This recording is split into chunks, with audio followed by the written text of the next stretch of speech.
आर्थिक नीतिको बारेमा, राष्ट्र नीतिको बारेमा साह्रै हर दिन मेहनत गर्नुभयो, हर रात मेहनत गर्नुभयो। मेरा सारा परिवारहरू मुलुक होइन, सबैलाई चेतना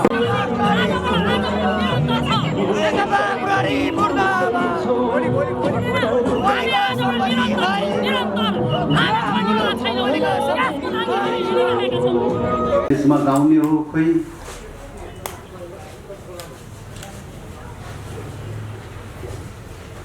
यो जुन प्रतिगमन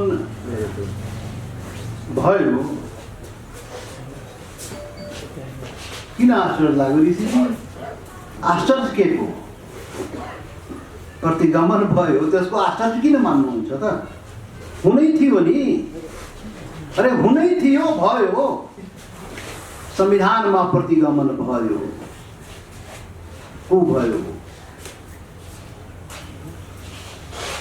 जे रोप्ने हो त्यही फल्ने न हो। कटहरको रुख रोप्यो भने आप थोरै फल्ने हो।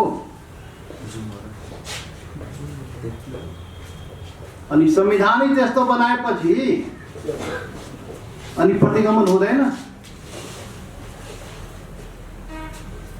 संविधान बनाउँदा नै प्रतिगमनको हिसाबले संविधान बनाइयो। सबै एजेन्डाहरूलाई ताकमा राखेर फास्ट ट्र्याकमा बनाइहाले संविधान। दुनियाँको सर्वोत्कृष्ट संविधान बनाइहाले भनेर आफ्नै हातले आफै पिठ चाहिँ थपथपाइहाले।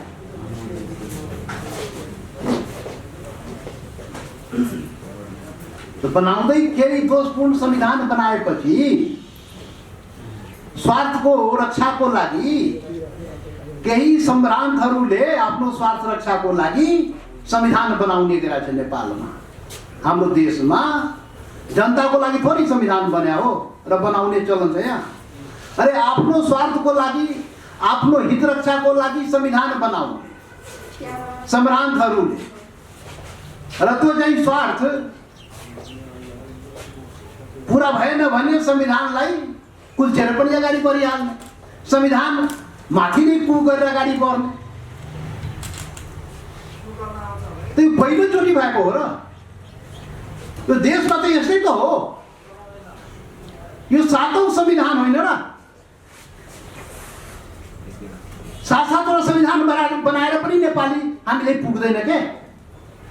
संविधान बनाउँदै अनि संविधानमा पुग गर्दै प्रतिगमन गर्दै, यही तो धन्दा।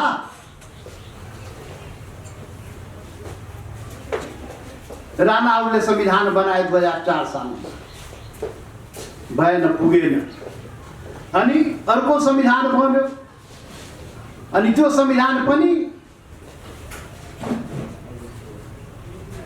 के अरे 15 सालमा संविधान बन्यो।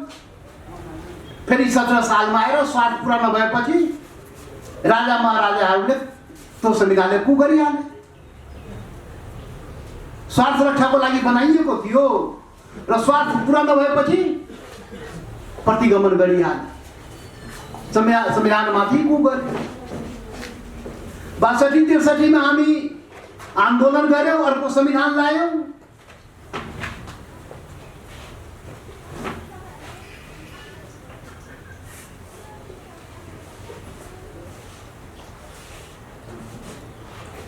र त्यो संविधानमा पनि प्रतिगमन।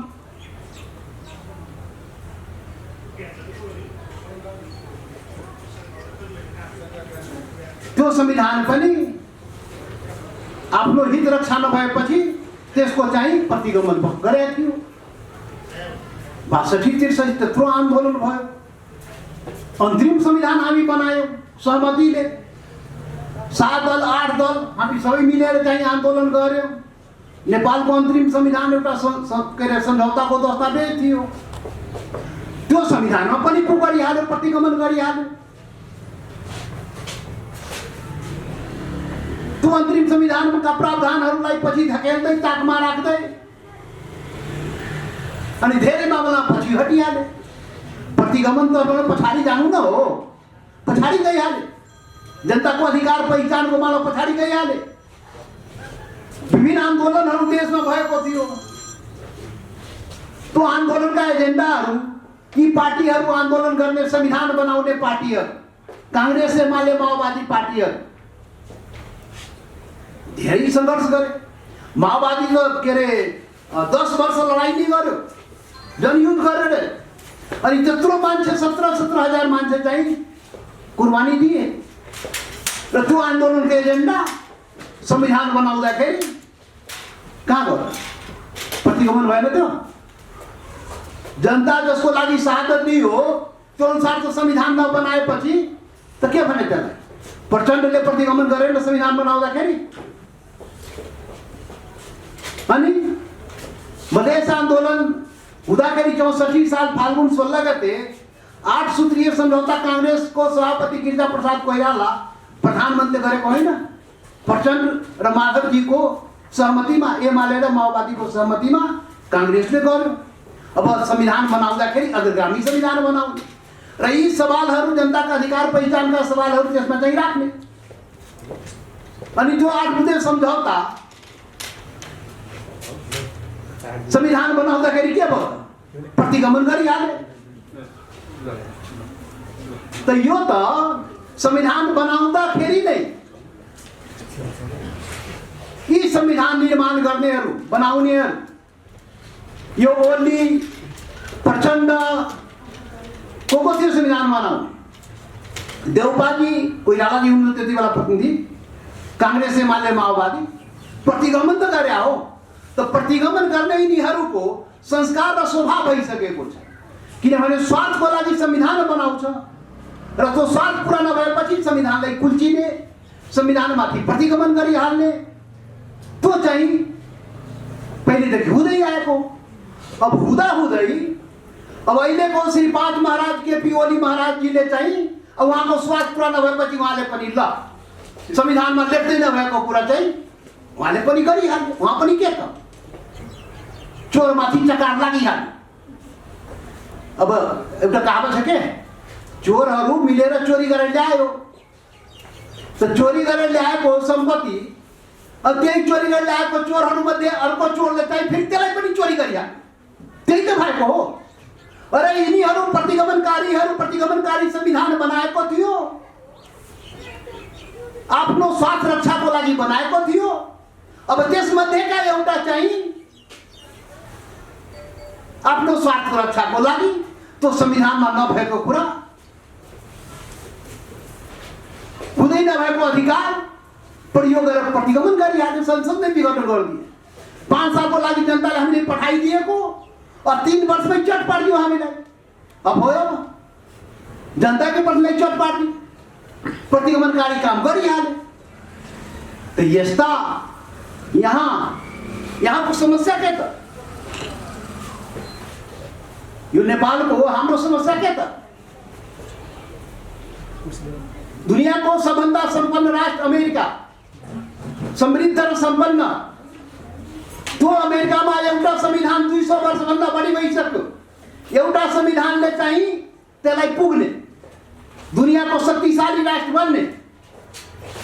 भारतमा 65 वर्षमा एउटा संविधान 50-100 चोटि चाहिँ जनताको आकांक्षा अनुसार संशोधन हुँदै गरी चाहिँ प्रगतिको बाटोमा जाने।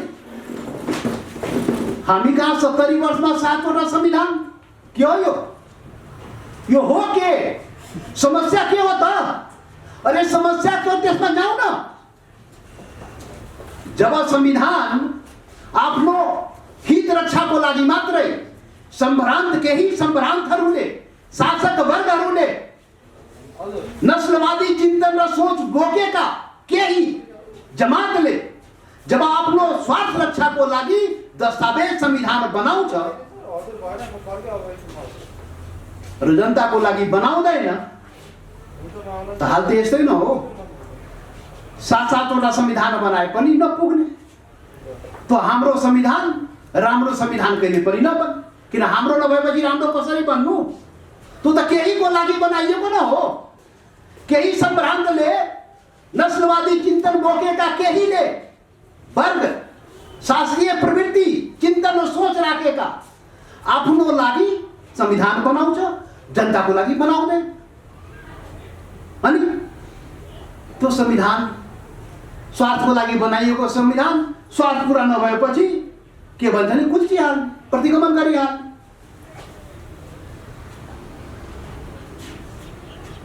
राणा शासनबाट शासन भनौँ नि, शासन व्यवस्थाबाट देश चल्ने हो। राणा शासनबाट पुगेन, हामी के भन्छौँ त्यसको विरुद्ध चाहिँ सबै मिलेर सङ्घर्ष गरेपछि प्रजातन्त्र आयो थियो, फेरि पञ्चायत आयो। राजाको शासन, निरङ्कुश शासन, निर्दलीय शासन, अनि त्यसको विरुद्धमा जनता लडेपछि देशमा भनौँ बहुदलीय व्यवस्था आयो, बहुदलीय लोकतन्त्र। त्यसबाट पनि हामीलाई नपुगेर नेपाली जनता लड्यो मर्यो, देशमा गणतन्त्र ल्यायो। दुनियाँमा गणतन्त्र भन्दा राम्रो शासन दुनियाँमा कुनै पनि हुँदैन। सर्वोत्कृष्ट शासन भनेको, जनताको शासन भनेको गणतन्त्र हो। तर यो गणतन्त्र शासन पनि सबैको शासन हुन सकेन, त्यही सम्भ्रान्तहरूको शासन हुन गयो। त संविधान र व्यवस्था जब सम्भ्रान्त वर्गले आफ्नो स्वार्थमा मात्रै प्रयोग गर्ने गर्छ, त्यति बेला यस्ता दुर्घटना देशमा हुन्छ र पटक पटक हुने गरेको छ, र यो नेपालमा पनि पटक पटक हुने गरेको छ। त्यसैले आश्चर्य के मान्ने, जे रोप्ने त्यही पाउने हो, जे रोप्ने त्यही फल्ने हो। रक्षक नि भक्षक भएपछि गर्ने के त? संविधानको रक्षक प्रधानमन्त्री सरकार हुने होइन, शासक हुने होइन, शासक वर्ग। अनि त्यही शासक वर्ग त्यो संविधानको भक्षक हुन्छ, किनभने स्वार्थको लागि बनाइएको, स्वार्थ नपुरा भएपछि त्यसलाई कुल्चिहाल्ने, मिल्चिहाल्ने, प्रतिगमन गरिहाल्ने, यही धन्दा भएको छ पटक पटक। र अहिले पनि केपी महाराजले त्यही धन्दा गरेको हो। यो कुरा हामीले बुझ्नुपर्छ। अब यसको समाधान के त? पुनर्स्थापन। यो चाहिँ नारा अहिलेको, हामी गीत गाइरा पुनर्स्थापन गरिदेऊ, यही हो हाम्रो समाधान होला। संसद पुनर्स्थापन भयो भने त अहिलेको सम्भ्रान्तहरूले आफ्नो गरेको व्यवस्था फेरि व्यवस्थित भइहाल्छ नि त। पहिले राजा महाराजाले आफ्नो लागि गरेको व्यवस्था व्यवस्थित हुन्थ्यो, अहिलेका हाम्रा सम्भ्रान्तहरूले आफ्नो लागि गरेको व्यवस्था फेरि ट्र्याकमा आउँछ। हाम्रो पनि 2 साल अझै जागिर चाहिँ बाँकी छ। त त्यो त तत्कालीन जुन अवस्था हो, प्रतिगमन भएको संविधान चाहिँ हुँदै नभएको कुरा चाहिँ प्रयोग गरे स्वार्थको लागि, त्यसको चाहिँ संसद पुनर्स्थापन त्यसको जवाब हो। तर हो यही समाधान, स्थायी समाधान भनेको हो यो होइन, किनभने फेरि प्रतिगमन गर्छ र फेरि संसद पुनर्स्थापन भएपछि फेरि कुनै महाराजा आउँछ अनि त्यसलाई प्रतिगमन गर्छ। त यो स्थायी समाधानै होइन त के हो त? यो नेपालको समस्या के हो र यसको समाधान के हो त? अब यो भनेको कसको असफलता भन्ने, कुन पार्टीको असफलता भनिदिउँ कि यो काङ्ग्रेस एमाले माओवादी काङ्ग्रेस कम्युनिस्टको असफलता भनिदिउँ कि कुन व्यक्तिको असफलता भनिदिउँ कि यो केपी ओली महाराजको असफलता हो, यो चाहिँ प्रचण्डको असफलता हो, यो देउपाजीको असफलता हो, कसको असफलता के भनिदिउँ?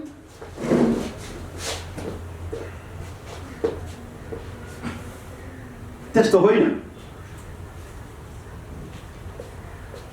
समस्या भनेको औपनिवेशिक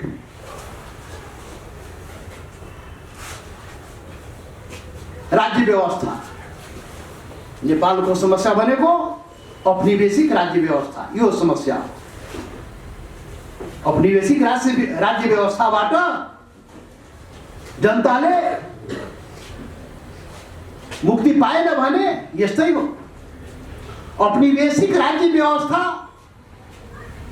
यो शासन त्यो चाहिँ के भन्छ, यो औजारको रूपमा आफ्नो चाहिँ सम्भ्रान्त वर्गले, शासकले आफ्नो स्वार्थ रक्षाको लागि यो प्रयोग गर्ने औजारको रूपमा प्रयोग गरे हो के। त्यसैले समस्या त्यो हो। समस्या भनेको औपनिवेशिक शासन हो। यो देशमा औपनिवेशिक शासन, अहिलेसम्म औपनिवेशिक शासन चलेको, जनताको शासन चलेन। भन्यो गणतन्त्र, भन्यो संविधान सभाबाट संविधान बनायो, तर बन्यो त? त्यो संविधान सभाबाट बनेको संविधान सबै जनताले अपनत्व त हासिल गरेन। अधिकांश जनता, हिमाल, पहाड, तराई, मधेसका आदिवासी जनजाति सबै असन्तुष्ट, मधेसका जनता असन्तुष्ट, थारू असन्तुष्ट, मुस्लिम दलित असन्तुष्ट भनेपछि यहाँसम्म कि बाहुन क्षेत्री पनि असन्तुष्ट हो। केही सम्भ्रान्तले आफ्नो हित रक्षाको लागि बनायो, त फेल त हुनै थियो नि त। अनि शासन गणतन्त्र ल्याए। अब यो गणतन्त्र शासन जनताको शासन नहुने, फेरि त्यो पनि केही सम्भ्रान्तले आफ्नो हाली मुहाली शासन चलाउने। शासनको अनुभूति सबै जनताले, हिमाल, पहाड, तराई, मधेसका जनताले अपनत्व चाहिँ महसुस गर्न नसक्ने, यही हो। ब्यानर खाली परिवर्तन गरिराख्ने अनि धन्दा उही गर्ने। अरे संविधान र व्यवस्था मात्रै बदलेर हुँदैन, विचार र व्यवहार बदलिनुहोस्। विचार व्यवहार बदलेन भने यो खाली संविधान पटक पटक 7-7 पटक बदलेर राणा शासनबाट गणतन्त्रसम्म आएर पनि जनता चाहिँ अनुभूति गर्न नसक्नु, उसको अधिकार पहिचान पर्दैन, त्यो अवस्था नआउनु के हो? समस्या त्यहाँ हो। त्यसैले त्यो समस्याको समाधान खोज्नुपर्छ। त्यो समाधान भनेको के हो? एउटा मात्रै समाधान हो, एउटा मात्रै समाधान हो। त्यो समाधान नेपालले नखोजेसम्म यहाँ कहिले राजा महाराजाले प्रतिगमन गर्ने, कहिले जनताको नाउँमा निर्वाचित भनाउँदा सम्भ्रान्तले प्रतिगमन गरिहाल्ने, जनताको अधिकार कुल्चिहाल्ने